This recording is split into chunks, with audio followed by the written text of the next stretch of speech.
The Second Satellite by Edmond Hamilton. Norman and Hackett, bulky in their thick flying suits, seemed to fill the little office. Across the room, Harding, the field superintendent, contemplated them. Two planes were curving up into the dawn together from the field outside, their motors thunderous as they roared over the building. When their clamor had receded, Harding spoke. "I don't know which of you two is crazier," he said. "You, Norman, to propose a fool trip like this, or you, Hackett, to go with him?" Hackett grinned, but the long, lean face of Norman was earnest. "No doubt it all sounds a little insane," he said, "but I'm convinced I'm right." The field superintendent shook his head. "Norman, you ought to be writing fiction instead of flying. A second satellite! And Fellows and the others on it! What the devil?" "What other theory can account for their disappearance?" asked Norman calmly. "You know that since the new X-type planes were introduced, hundreds of flyers all over Earth have been trying for altitude records in them. 25 miles, 30, 35. The records have been broken every day. But out of the hundreds of flyers who have gone up to those immense heights, 4 have never come down nor been seen again. One vanished over northern Sweden, one over Australia, one over Lower California, and one, Fellows himself, right here over Long Island. You saw the globe on which I marked those 4 spots, and you saw that when connected they formed a perfect circle around the Earth. The only explanation is that the 4 flyers, when they reached a 40-mile height, were caught up by some body moving round the Earth in that circular orbit. Some unknown moon circling Earth inside its atmosphere. A second satellite of Earth's whose existence has until now never been suspected." Harding shook his head again. "Norman, your theory would be all right if it were not for the cold fact that no such satellite has ever been glimpsed." "Can you glimpse a bullet passing you?" Norman retorted. "The 2 flyers at Sweden and Lower California vanished within 3 hours of each other, on opposite sides of the Earth. That means that this second satellite, as I've computed, circles Earth once every 6 hours, and traveling at that terrific speed, it is no more visible to us of Earth than a rifle bullet would be. Moving through Earth's atmosphere at such speed, indeed, one would expect it to burn up of its own friction with the air. But it does not, because its own gravitational power would draw to itself enough air to make a dense little atmosphere for itself that would cling to it and shield it as it speeds through Earth's upper air. No, I'm certain that this second satellite exists, Harding, and I'm as certain that it's responsible for the vanishing of those 4 flyers." "And now you and Hackett have figured when it will be passing over here and are going up in an X-type yourselves to look for it," Harding said musingly. "Look for it?" echoed Hackett. "We're not going to climb 40 miles just to get a look at the damn thing. We're going to try to land on it." "You're crazy, sure!" the field superintendent exploded.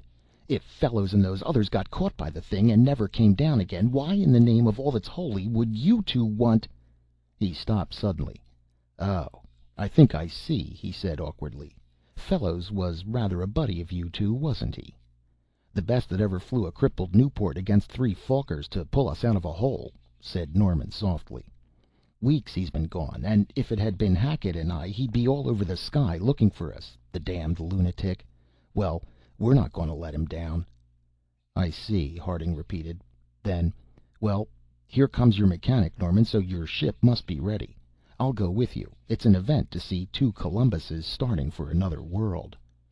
The gray dawn light over the flying field was flushing to faint rose as the 3 strode out to where the long X-type stood, its strangely curved wings, enclosed cabin, and flat, fan-like tail gleaming dully. Its motor was already roaring with power, and the plane's stubby wheels strained against the chocks. In their great suits, Norman and Hackett were like 2 immense ape figures in the uncertain light to the eyes of those about them. "Well, all the luck," Harding told them. "You know I'm pulling for you, but I suppose it's useless to say anything about being careful." "I seem to have heard the words," Hackett grinned, as he and Norman shook the field superintendent's hand. "It's all the craziest chance," Norman told the other, "and if we don't come down in a reasonable time, well, you'll know that our theory was right, and you can broadcast it or not as you please." "I hope for your sake that you're dead wrong," smiled the official. "I've told you two to get off the Earth a lot of times, but I never meant it seriously." Harding stepped back as the 2 clambered laboriously into the cramped cabin. Norman took the controls. The door slammed, and as the chocks were jerked back and the motor roared louder, the long plane curved up at a dizzy angle from the field into the dawn. Hackett waved a thick arm down toward the diminishing figures on the field below, then turned from the window to peer ahead with his companion. The plane flew in a narrow ascending spiral upward, at an angle that would have been impossible to any ship save an X-type. Norman's eyes roved steadily over the instruments as they rose, his ears unconsciously alert for each explosion of the motor. The Earth receded swiftly into a great gray concave surface as they climbed higher and higher. By the time the 5-mile height was reached, Earth's surface had changed definitely from concave to convex. The plane was ascending by then in a somewhat wider spiral, but its climb was as steady and sure as ever. Frost began to form quickly on the cabin's windows, creeping out from the edges. Norman spoke a word over the motor's muffled thunder, and Hackett snicked on the electrical radiators. The frost crept back as their warm, clean heat flooded the cabin. 10 miles. 15. They had reached already altitudes impossible but a few years before, though it was nothing to the X-types. As they passed the 10-mile mark, Hackett set the compact oxygen generator going. A clean, tangy odor filled the cabin as it began functioning. 20 miles. 22. After a time, Norman pointed mutely to the clock on the instrument board, and Hackett nodded.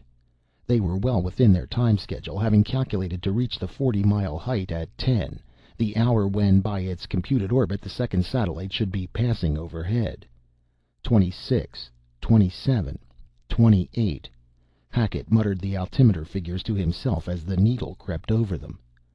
Glancing obliquely down through the window, he saw that Earth was now a huge gray ball beneath them, white cloud oceans obscuring the drab details of its surface here and there. 31. 32. The plane was climbing more slowly and at a lesser angle. Even the X-type had to struggle to rise in the attenuated air now about them.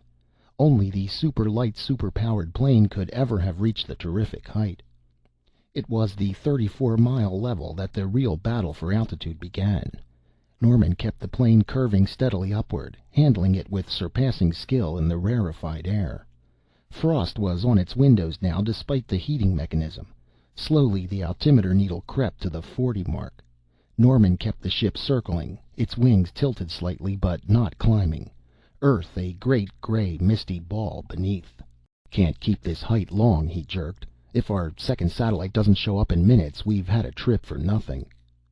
"All seems mighty different up here," was Hackett's shouted comment.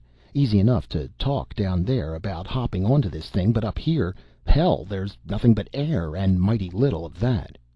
Norman grinned. "There'll be more. If I'm right about this thing, we won't need to hop it. Its own atmosphere will pick us up." Both looked anxiously as the motor sputtered briefly, but in a moment it was again roaring steadily. Norman shook his head. "Maybe a fool's errand after all. No, I'm still sure we're right, but it seems that we don't prove it this time." "Going down?" asked Hackett.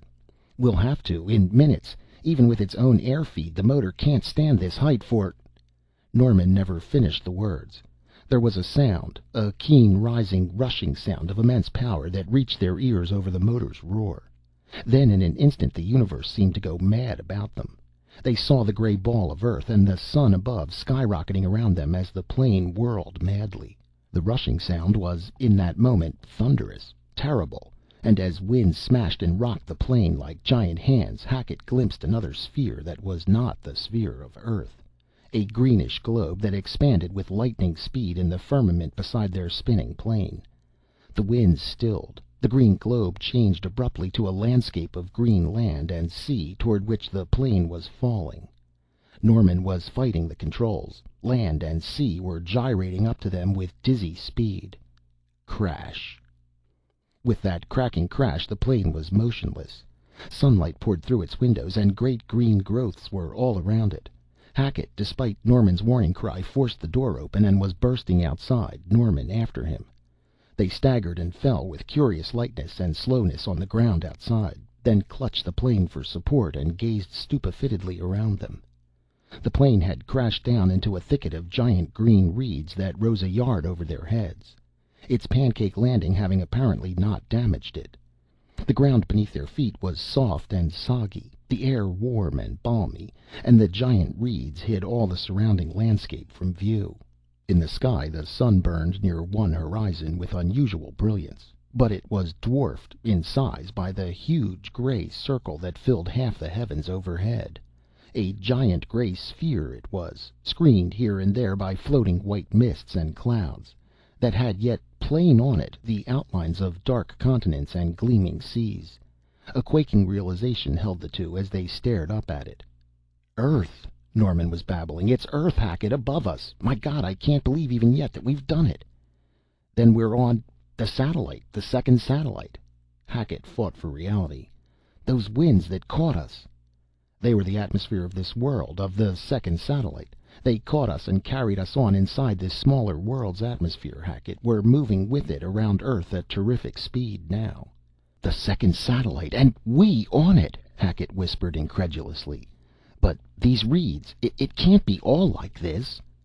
They stepped together away from the plane.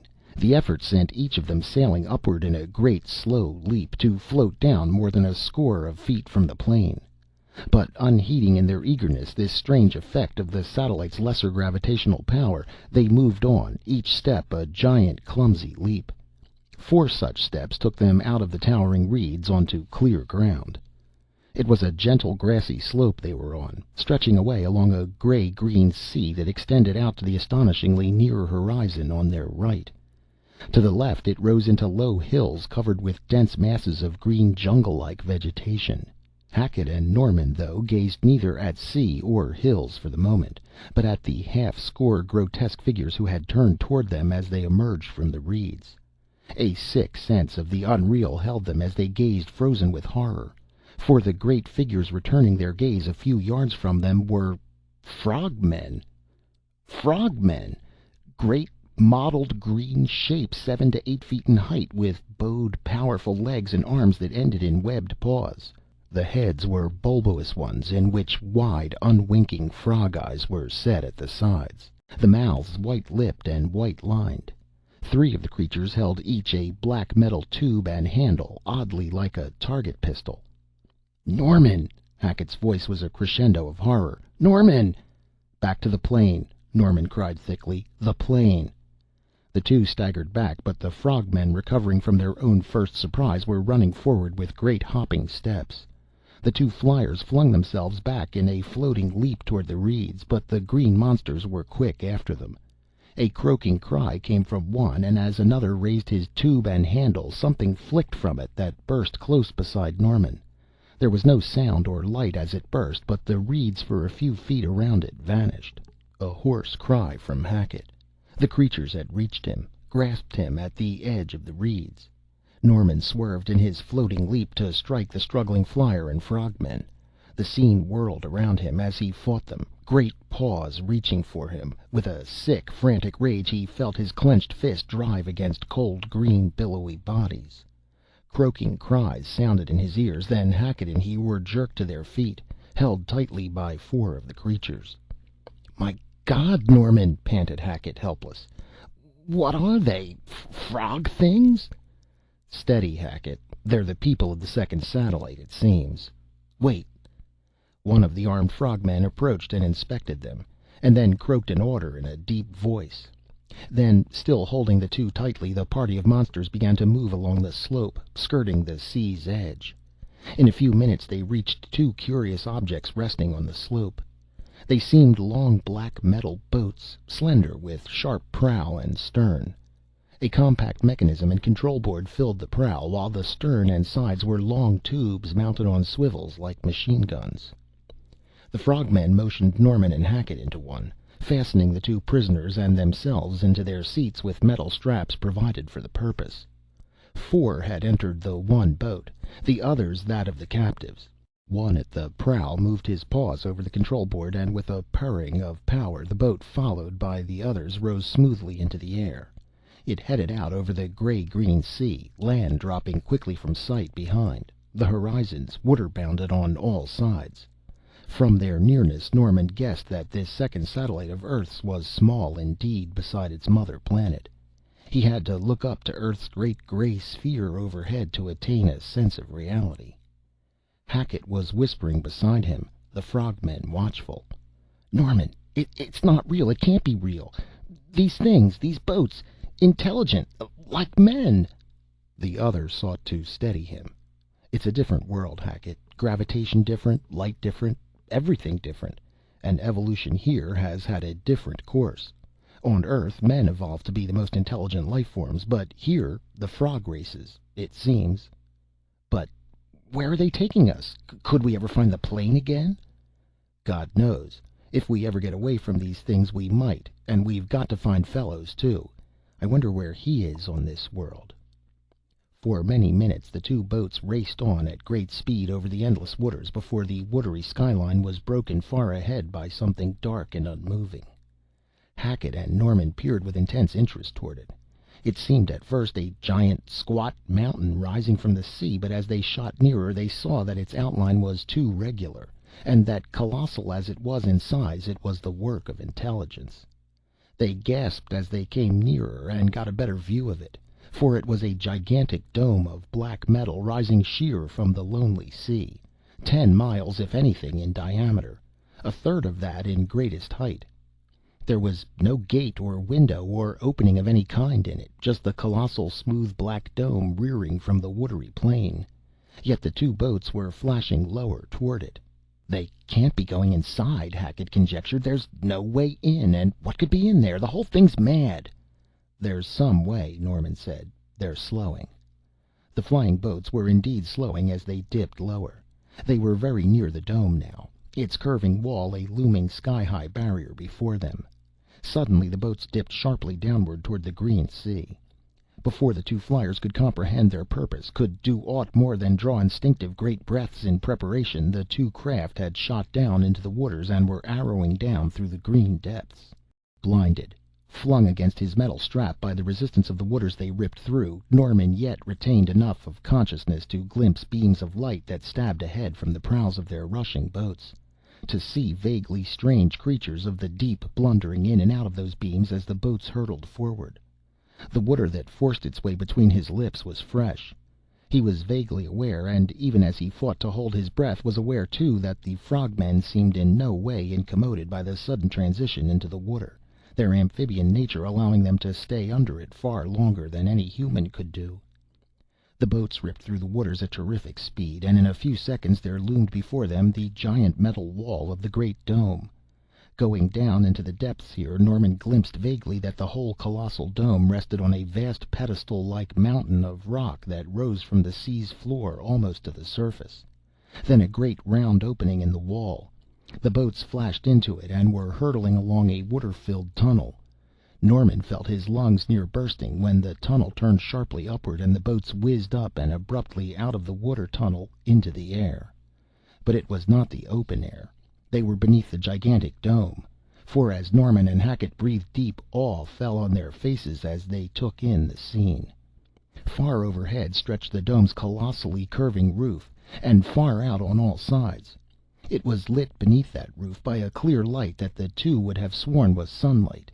The dome was in effect the roof of a gigantic illuminated building, and upon its floor there stretched a mighty city, the city of the frogmen. Their boats were rising up over it, and Norman and Hackett saw it clear. Square mile upon square mile of structures stretched beneath the dome, black buildings often of immense size, varying in shape, but all of square rectangular proportions. Between them moved countless frog hordes, swirling throngs in streets and squares, and over the roofs darted thick swarms of flying boats. And at the city's center, in a great circular clear space, lay a wide round green pool, the opening of the water tunnel up through which they had come.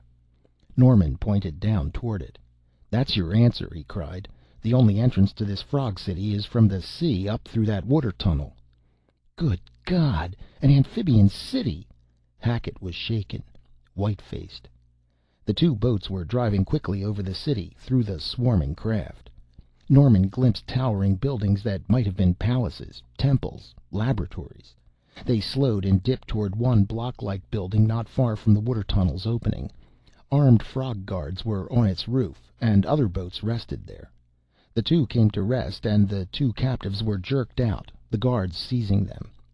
Half dragged and half floating, they were led toward an opening in the roof from which a stair led downward. They passed down thus into the building's interior, lit by many windows. Norman glimpsed long halls ending in barred doors, guards here and there. Tube lines ran along the walls, and somewhere machines were throbbing dully. They came at last to a barred door whose guard opened it at the croaking order of the frogmen who held the two, and they were thrust inside as the door clanged. They turned and exclaimed in amazement. The room held fully 100 men. They were men such as the two flyers had never seen before, like humans except that their skins were a light green instead of the normal white and pink. They were dressed in dark, short tunics, and kept talking to each other in a tongue quite unintelligible to Norman and Hackett. They came closer, flocking curiously around the two men, with a babble of voices quite meaningless to the two. Then one of the men uttered an exclamation, and all turned. The barred door had swung open, and 6 frog guards entered, followed by 2 frogmen carrying a square little mechanism from which the tubing led back out through the door. "Norman, these men," Hackett was whispering rapidly.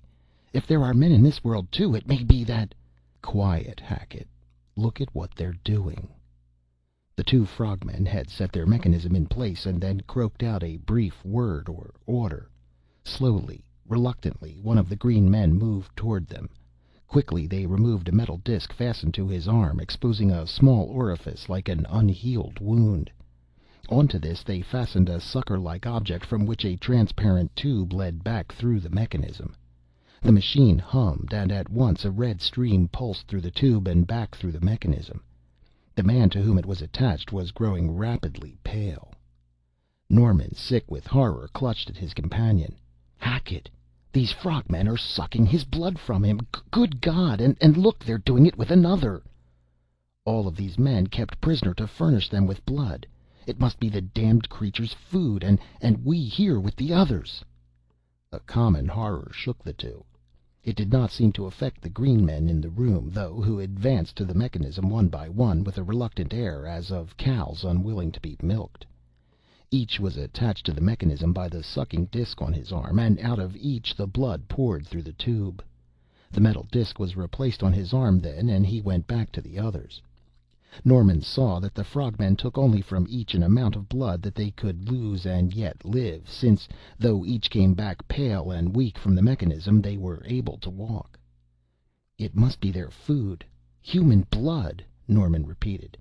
"They may have thousands of humans penned up like this, like so many herds of cows, and perhaps they live entirely on the life blood they milk from them.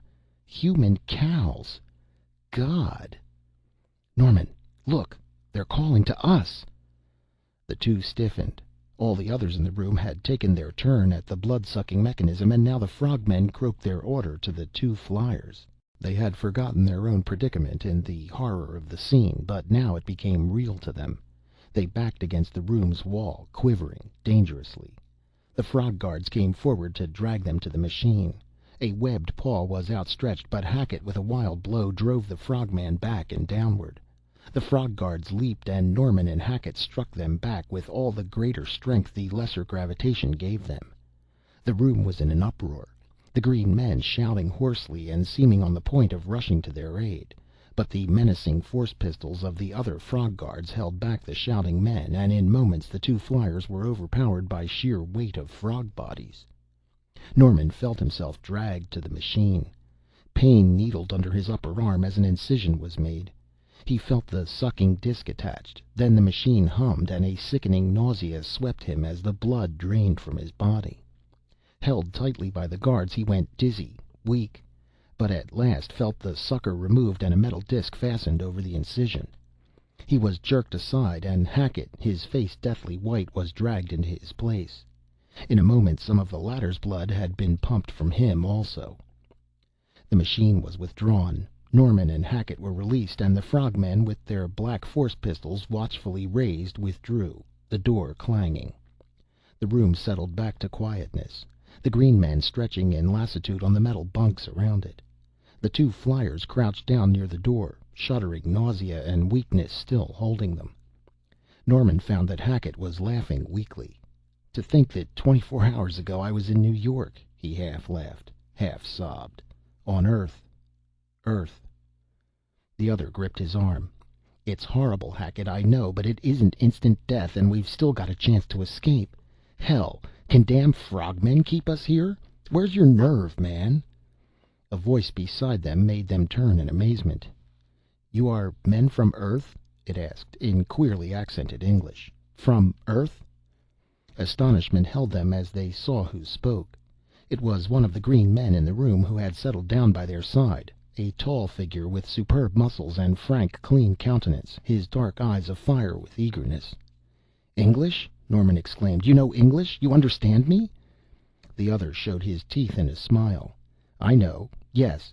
I am Sarja, and I learned to speak it from Fallas in my city before the Ralas caught me." "Fallas?" Norman repeated, puzzled. Then suddenly he flamed. "By God, he means fellows!" "Fallas, yes," said the other. "From the sky he fell into our city in a strange flying boat that was smashed. He was hurt, but we cared for him, and he taught me his speech, which I heard you talking now." "Then Fellows is in your city now?" asked Hackett eagerly. "Where is that?" "Across this sea, back in the hills," the other waved. "It is far from the sea, but I was rash one day and came too near the water in my flying boat. The Ralas were out raiding, and they saw me, caught me, and brought me here. No escape now until I die." "The Ralas? You mean these frogmen?" Norman asked. Sarja nodded. "Of course. They are the tyrants and oppressors of this world. Our little world is but a tenth or less the size of your great Earth which it circles, but it has its lands and rivers, and this one great freshwater sea into which the latter empty. In this sea, long ago, developed the Ralas, the great frogmen who acquired such intelligence and arts that they became lords of this world. Through the centuries, while on the land our races of green men have been struggling upward, the Ralas have oppressed them. Long ago the Ralas left all their other cities to build this one great amphibian city at the sea's center. Entrance to it is only by the water tunnel from without, and being frog people, entrance is thus easy for them, since they can move for many minutes under water, though they drown like any other breathing animal if kept under too long. Humans dare not try to enter it thus by the water tunnel, since before they could find it and make their way up through it, they would have drowned. So the Ralas have ruled from this impregnable amphibian city. Its colossal metal dome is invulnerable to ordinary attack, and though solid and without openings, it is always as light beneath the dome here as outside, since the Ralas scientists contrived light condensers and conductors that catch light outside and bring it in to release inside. So when it is day outside, the sunlight is as bright here, and when night comes, the earthlight shines here the same as without. From this city their raiding parties have gone out endlessly to swoop down on the cities of us green men. Since we learned to make flying boats like theirs with molecular motors, and to make the guns like theirs that fire shells filled with annihilating force, we have resisted them stoutly, but their raids have not ceased, and always they have brought their prisoners back into this, their city. Tens of thousands of green men they have prisoned here like us, for the sole purpose of supplying them with blood. For the Ralas live on this blood alone, changing it chemically to fit their own bodies, and then taking it into their bodies. It eliminates all necessity for food here for them. Every few days they drain blood from us, and since we are well fed and cared for to keep us good blood producers, we will be here for a long time before we die." "But haven't you made any attempt to get out of here, to escape?" Norman asked. Sarja smiled. "Who could escape the city of the Ralas? In all recorded history it has never been done, for even if by some miracle you got a flying boat, the opening of the water tunnel that leads outward is guarded always." "Guards or no guards, we're going to try it, and not sit here to furnish blood for the Ralas," Norman declared. "Are you willing to help us try to get to Fellows in your city?" The green man considered. "It is hopeless," he said, "but as well to die beneath the force shells of the Ralas as live out a lifetime here. Yes, I will help, though I cannot see how you expect to escape even from this room." "I think we can manage that," Norman told him. "But first, not a word to these others. We can't hope to escape with them all, and there is no knowing what one might not betray us to the frogmen." He went on then to outline to the other two the idea that had come to him. Both exclaimed at the simpleness of the idea, though Sarja remained somewhat doubtful. While Hackett slept, weak still from his loss of blood, Norman had the green man scratch on the metal floor as well as possible a crude map of the satellite's surface, and found that the city where Fellows was seemed some hundreds of miles back from the sea. While they talked, the sunlight, apparently sourceless, that came through the heavily barred windows of the room faded rapidly, and dusk settled over the great amphibian city beneath the giant dome, kept from total darkness by a silvery pervading light that Norman reflected must be the light from Earth's great sphere. With the dusk's coming, the activities in the frog city lessened greatly. With dusk, too, frog guards entered the room bearing long metal troughs filled with a red jelly-like substance that they placed on racks along the wall. As the guards withdrew, the men in the room rushed towards the troughs, elbowing each other aside and striking each other to scoop up and eat as much of the red jelly as possible. It was for all the world like the feeding of farm animals, and Hackett and Norman so sickened at the sight that they had no heart to try the food. Sarja, though, had no such scruples, and seemed to make a hearty meal at one of the troughs. After the meal the green men sought the bunks, and soon were stretched in sonorous slumber. It was, Norman reflected, exactly the existence of domesticated animals, to eat and sleep and give food to their masters. A deeper horror of the frogmen shook him, and a deeper determination to escape them. He waited until all in the room were sleeping before beckoning to Sarja and Hackett. "Quiet now," he whispered to them. "If these others wake, they'll make such a clamor we won't have a chance in the world. Ready, Sarja?" The green man nodded. "Yes, though I still think such a thing's impossible." "Probably is," Norman admitted, "but it's the one chance we've got. The immensely greater strength of our earth muscle that the frogmen must have forgotten when they put us in here." They moved silently to the room's great barred door, outside which a frog guard paced. They waited until he had passed the door and on down the hall. Then Norman and Hackett and Sarja grasped together one of the door's vertical bars. It was an inch and a half in thickness of solid metal, and it seemed ridiculous that any men could bend it by the sheer strength of their muscles. Norman, though, was relying on the fact that on the second satellite, with its far lesser gravitational influence, their earth muscles gave them enormous strength. He grasped the bar, Hackett and Sarja gripping it below him, and then at a whispered word they pulled with all their force. The bar resisted, and again, with sweat starting on their foreheads, they pulled. It gave a little. They shrank back from it as the guard returned, moving past. Then, grasping the bar again, they bent all their force once more upon it. Each effort saw it bending more, the opening in the door's bars widening. They gave a final great wrench, and the bent bar squealed a little. They shrank back appalled, but the guard had not heard or noticed. He moved past it on his return along the hall, and no sooner was past it than Norman squeezed through the opening and leaped silently for the great frogman's back. It went down with a wild flurry of waving webbed paws and croaking cries, stilled almost instantly by Norman's terrific blows. There was silence then as Hackett and Sarja squeezed out after him, the momentary clamor of the battle having aroused no one. The three leaped together toward the stairs. In two great floating leaps they were on the floor above, Hackett and Norman dragging Sarja between them. They were not seen, were sailing in giant steps up another stair, hopes rising high. The last stair, the roof opening above, and then from beneath a great croaking cry swelled instantly into a chorus of alarmed shouts. "They've found the door! The guard!" panted Hackett. They were bursting out onto the roof. Frog guards were on it, who came in a hopping rush toward them, force pistols raised. But a giant leap took Hackett among them, to amaze them for a moment with great flailing blows. Sarja had leaped for the nearest flying boat resting on the roof, and was calling in a frantic voice to Norman and Hackett. Norman was turning toward Hackett, the center of a wild combat, but the latter emerged from it for a brief second to motion him frantically back. "No use, Norman! Get away! Get away!" he cried hoarsely, frenziedly. "Hackett, for God's sake!"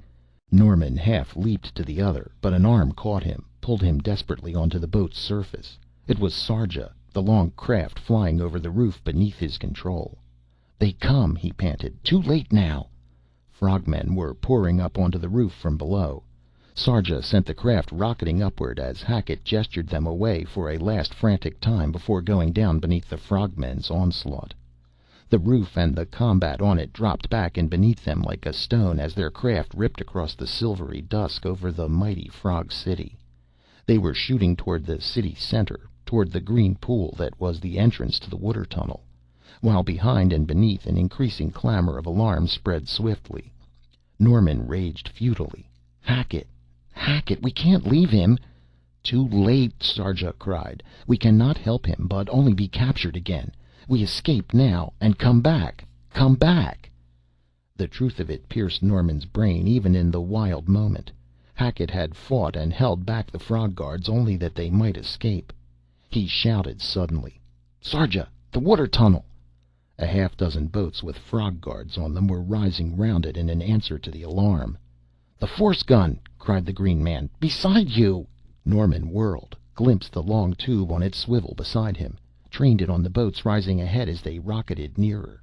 He fumbled frantically at a catch at the gun's rear, then felt a stream of shells flicking out of it. Two of the boats ahead vanished as the shells released their annihilating force. Another sagged and fell.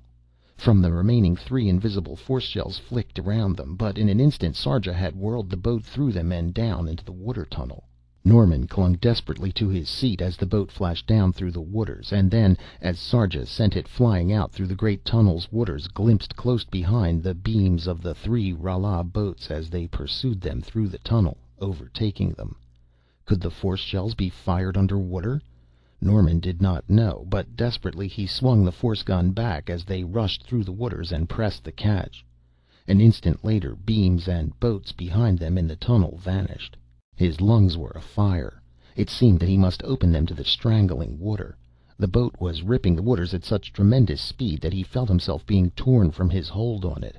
Pain seemed poured like molten metal through his chest. He could hold out no longer. And then the boat stabbed up from the waters into the clear air. Norman panted, sobbed. Behind them rose the colossal metal dome of the frog city, gleaming dully in the silvery light that flooded the far-stretching seas. That light poured down from a stupendous silver crescent in the night skies. Norman saw dully the dark outlines on it before he remembered. Earth. He laughed a little hysterically. Sarja was driving the flying boat out over the sea and away from the frog city at enormous speed. At last he glanced back. Far behind them lay the great dome, and up around it gleaming lights were pouring lights of pursuing Rala boats. "We escape!" Sarja cried. "The city of the Ralas, from which none ever before escaped!" Remembrance smote Norman. Hackett held off those frogmen so we could get away. We'll come back for him, by God! "We come back," said Sarja. "We come back with all the green men of this world to the Rala city. Yes, I know what Fallas has planned." "Can you find your way to him, to your city?" Norman asked. Sarja nodded, looking upward. "Before the next sun has come and gone, we can reach it." The boat flew onward, and the great dome and the searching lights around it dropped beneath the horizon. Norman felt the warm wind drying his drenched garments as they rushed onward. Crouched on the boat, he gazed up toward the silver crescent of Earth sinking toward the horizon ahead. That meant, he told himself, that the satellite turned slowly on its axis as it whirled around Earth. It came to him that its night and day periods must be highly irregular. When the sun climbed from the waters behind them, they were flying still over a boundless waste of waters, but soon they sighted on the horizon ahead the thin green line of sand. Sarja slowed as they reached it, took his bearings, and sent the craft flying onward. They passed over a green coastal plain, and then over low hills joined in long chains and mantled by dense and mighty jungles, towering green growths of unfamiliar appearance to Norman. He thought he glimpsed more than once huge beast-like forms moving in them. He did see twice in the jungles great clearings where were fair-sized cities of bright green buildings, a metal tower rising from each, but when he pointed to them Sarja shook his head. At last, as they passed over another range of hills and came into sight of a third green city with its looming tower, the other pointed, his face alight. "My city," he said. "Fallas there." Fellows! Norman's heart beat faster.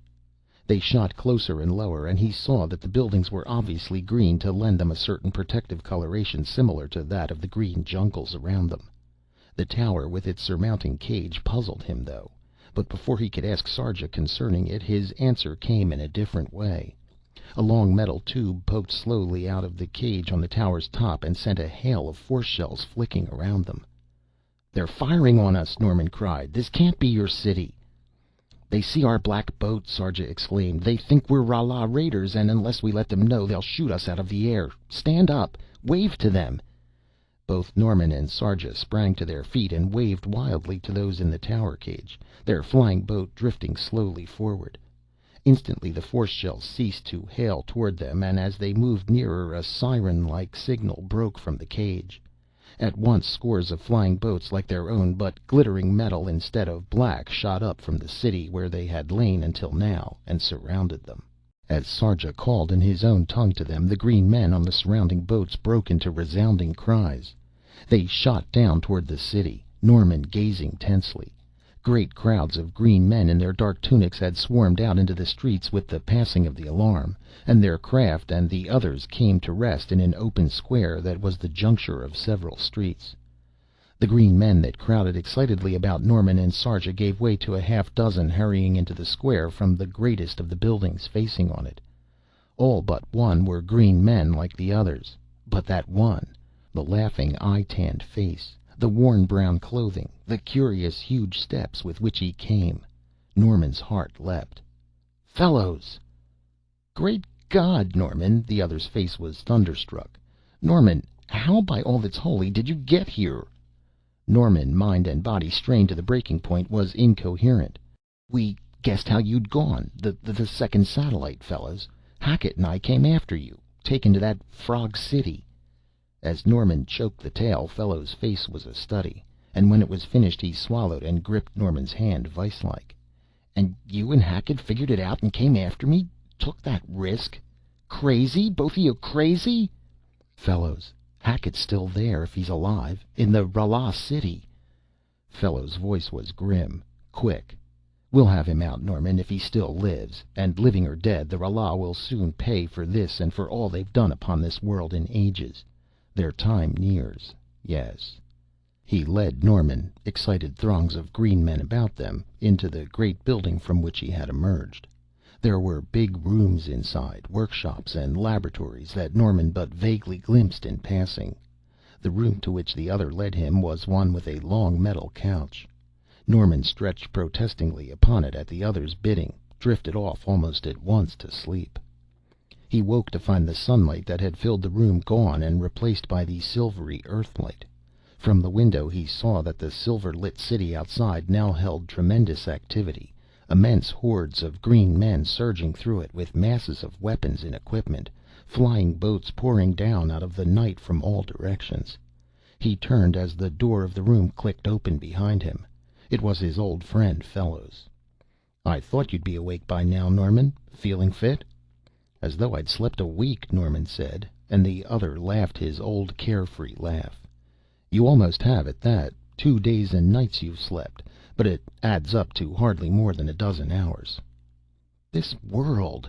Norman's voice held all his incredulity. "To think that we should be on it, a second satellite of Earth. It seems almost beyond belief." "Sometimes it seems so to me, too," Fellows said thoughtfully, "but it's not a bad world. Not the human part of it, at least.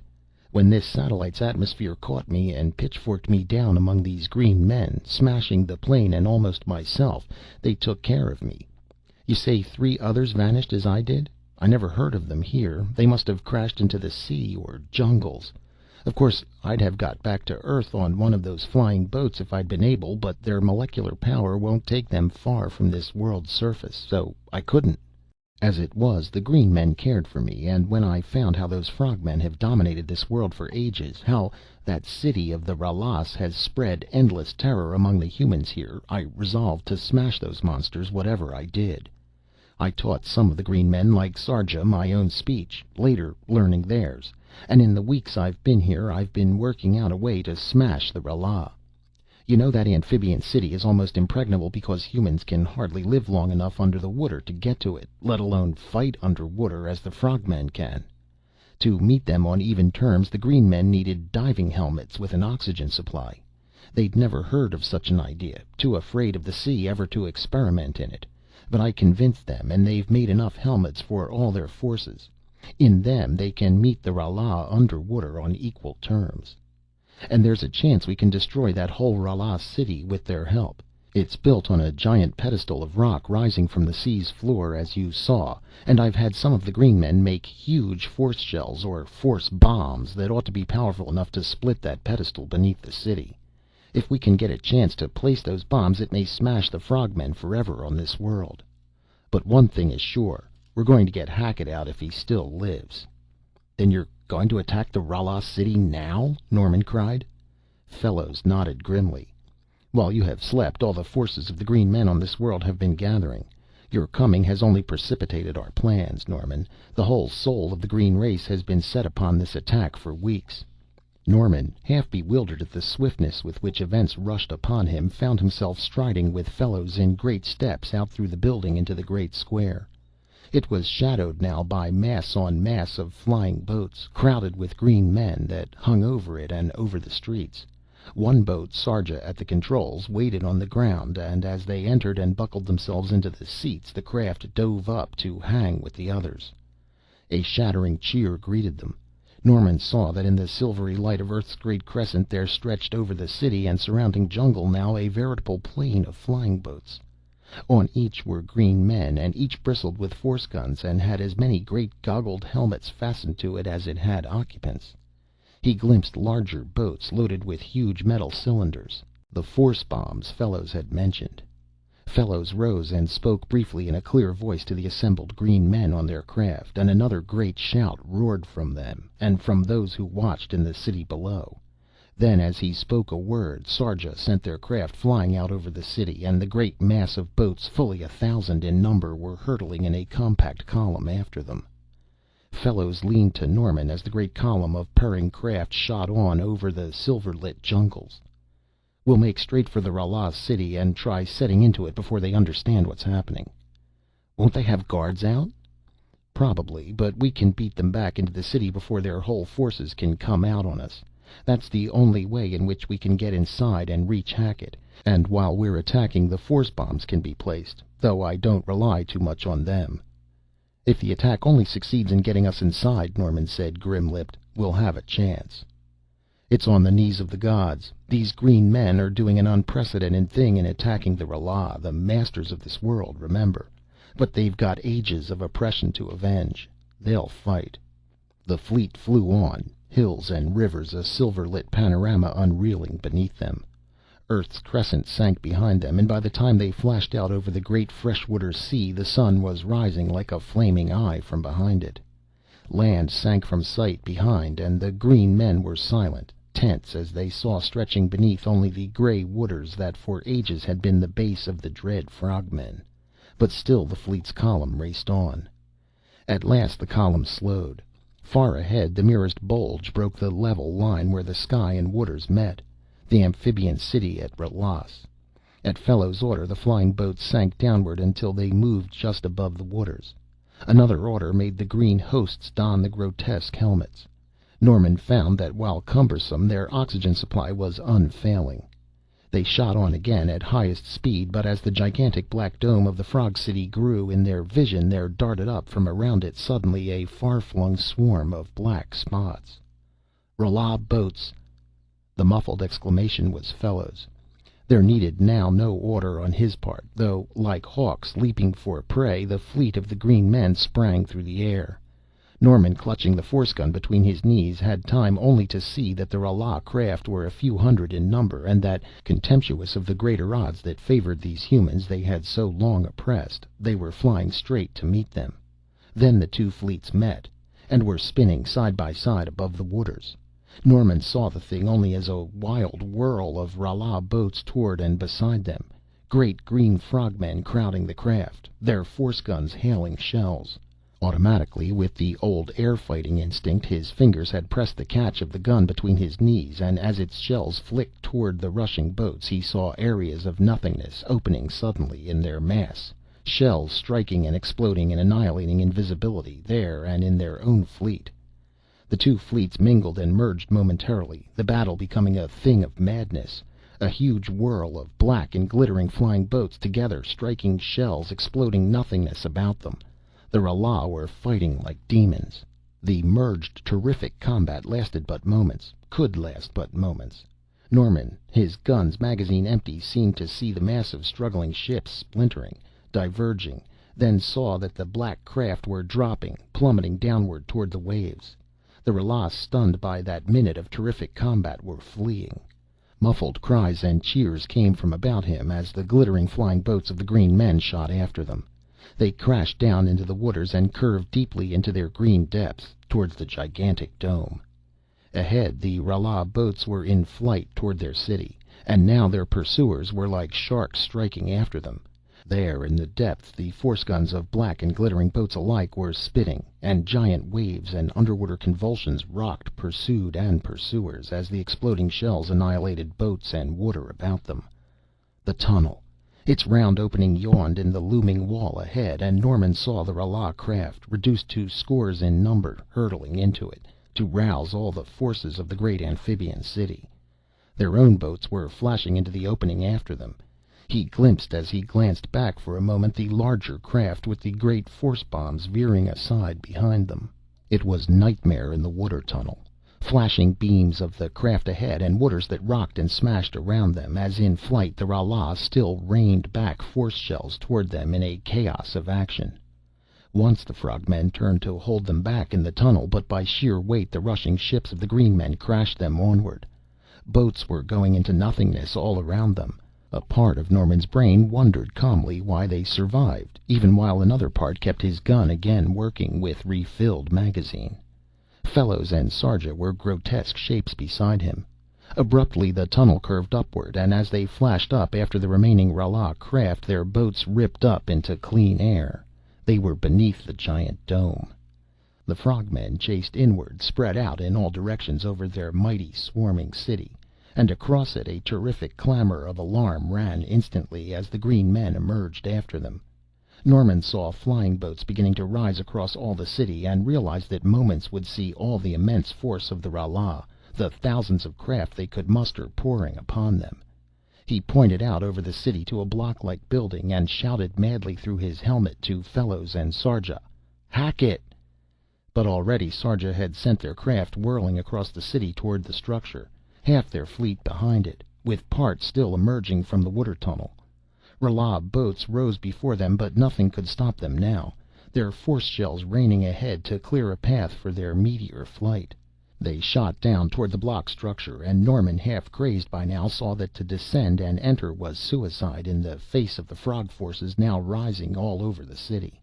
He cried to Fellows, and with two of the guns, as they swooped lower, they sprayed force shells along the building's side.